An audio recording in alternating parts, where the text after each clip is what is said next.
Hey, how's it going? In today's video, I'm going to tell you on how I ended up starting investing in real estate. Now, for some background knowledge, I am 25 years old, located here in San Antonio, Texas. And back in 2021, I ended up graduating with a mechanical engineering degree. Right there. And I paid good money for that. And I got into good debt because of that paper right there. However, I actually think that getting a mechanical engineering degree was one of the best things I did. When you go to college and you're 18 years old, you really don't know how to problem solve. Now, I'm a firm believer when you go to college, you basically are supposed to learn one thing. You basically learn on how to problem solve. Now, the degree that you ended up choosing, you're going to be learning on how to problem solve for that particular niche.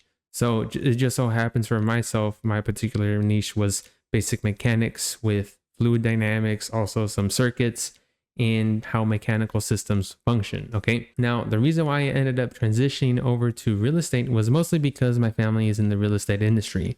And I was told by my mom that she needed help with doing loans for houses. Now, when you are studying to get your license to be a loan officer, the barrier to entry is low. However, when it comes to taking the test, that test is actually kind of hard. And this is coming from a mechanical engineer. Now, at least for myself, I had a very, very good foundation on how to study for exams. So I was able to pass my loan officer's test within 2 weeks without having any knowledge when it comes to loans. Once I got my license, I did have a company lined up that was willing to hire me and pay me $15 an hour plus some commission. And I'm going to be honest, I wasn't able to do any loans the first year I got into this industry. Now, obviously now I have a lot more experience. One of the main reasons why I make these videos is just to help teach people on what's the application process look like, what are the important things that you want to know, and if you want to tailor your home buying process more towards investing, I can also help you there as well. Now, while I was getting my license for a loan officer and I was also working for another company, I was still pursuing my mechanical engineering degree.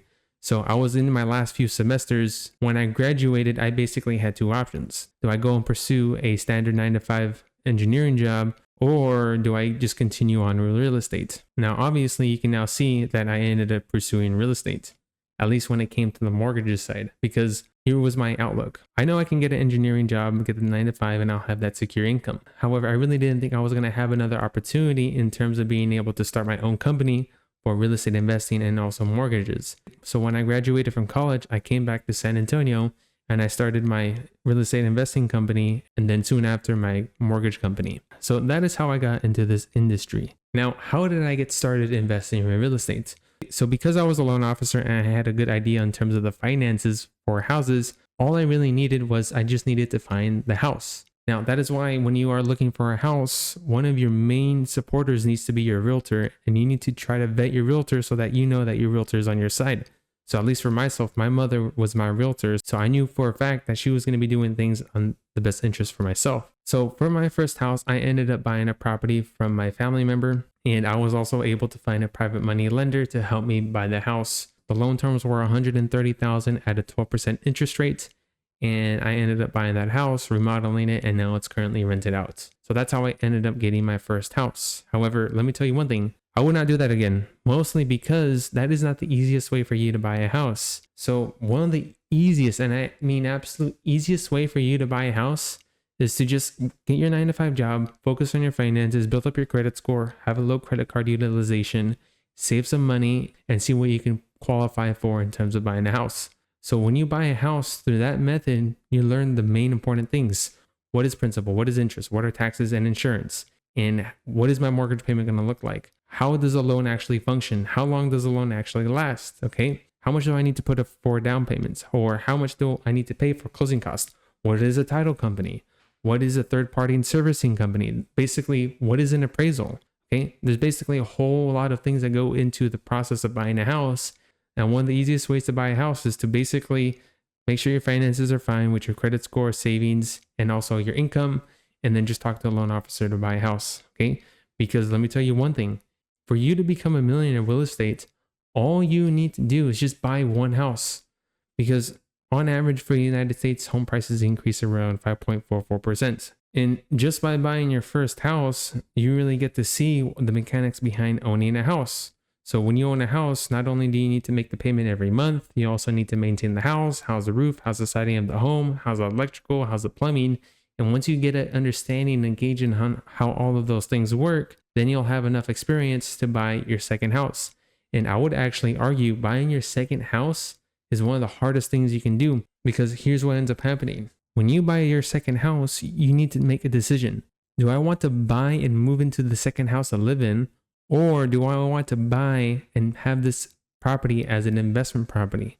Because the financing for a bank becomes completely different between buying a house for you to live in and buying a house for you to invest in. So if you were wanting to buy a house as an investment property, you need to put around 20% down for your house, okay? However, if you were to say you're looking for a new home to live in, right, you can buy that house with less down. So most of the time, people buy their first home with an FHA loan with 3.5% down. One thing that you need to know is that you can only have one FHA loan at a time, and that has to be for your primary residence. So if you want to do that 3.5% down for your second house, you need to refinance the first home you bought into a conventional loan so that you can use the FHA loan again. So that in of itself becomes more complicated because now you need to transition the house you are living in into an investment property. And then once that transition is complete, you now need to go ahead and start looking for a second house. Now, when it comes to doing the financing for the second house, it becomes a little bit more complicated because you now need to make sure you cover the payment for your house. If the house isn't rented out already, you now need to figure out how you can rent out the house so you can use that income to at least counteract your mortgage payment. So just in of itself, that becomes a little bit more complicated. So the way I ended up getting my second house was just through a seller financed home. I bought the house for, I believe, around $165,000, and I only put around $10,000 down, and the interest rate was around, let's say, 9%. And that house is actually rented out currently, and I am doing pretty good with that house. So that's how I got started investing with my first two properties. Now, how am I doing now overall? Well, currently I own and manage a 7-figure real estate portfolio, and within that portfolio, I have 8 homes. Now, at the same time, I do have my mortgage company called Creative Mortgage, where I help people invest in homes, whether or not if it's for their first home that they buy or it's for an investment property and they're trying to build their property portfolio. And at the same time, I do renovate homes. So hopefully in the future, I can show you some projects. So if I were to tell you anything when it comes to real estate investing is this. I get a lot of questions where people ask me, what is the best way to get started in investing? Here's the one thing I can tell you. There are 2 best times to invest in anything. 10 years ago and today. Now, whether or not you can afford to invest today, that's one thing. All you need to do is you just need to get started, start learning about the particular industry you want to start investing in, and start taking notes. And then the second most important thing you need to do is you need to take action. Because I'm telling you, when I first started investing in real estate, I also knew other people who said, I want to start investing in real estate. However, they didn't buy anything, and they still haven't bought anything. Just with me buying my first 2 properties, I have made over 6 figures in terms of equity appreciation. One of the worst things you can do to yourself when it comes to investing is not having a game plan to get started investing and actually pulling the trigger. One of the easiest ways to get started investing, if you are currently renting, just buy a house that you live in. Just by owning that house and you paying it off over the next 30 years with a loan, and you can even pay it even faster. It really doesn't matter. Just with you buying that house, you're going to become a millionaire within 30 years. Now, if you want to reduce that time frame, you just buy more houses, but the only real sacrifice is you do need to spend more time to figure out on how you can structure the loans and how to structure your portfolio, okay? And if you can, although you can make a lot of money by doing this, I would just try to stay away from flipping. For now, just try to buy a house that you can live in. Buy the house, live in it after you own the house for about a year, and you have your toes a little bit warmed up. And then you can do a more aggressive approach and then try to talk to a loan officer to see how you can begin to invest in real estate. That is all for today's video.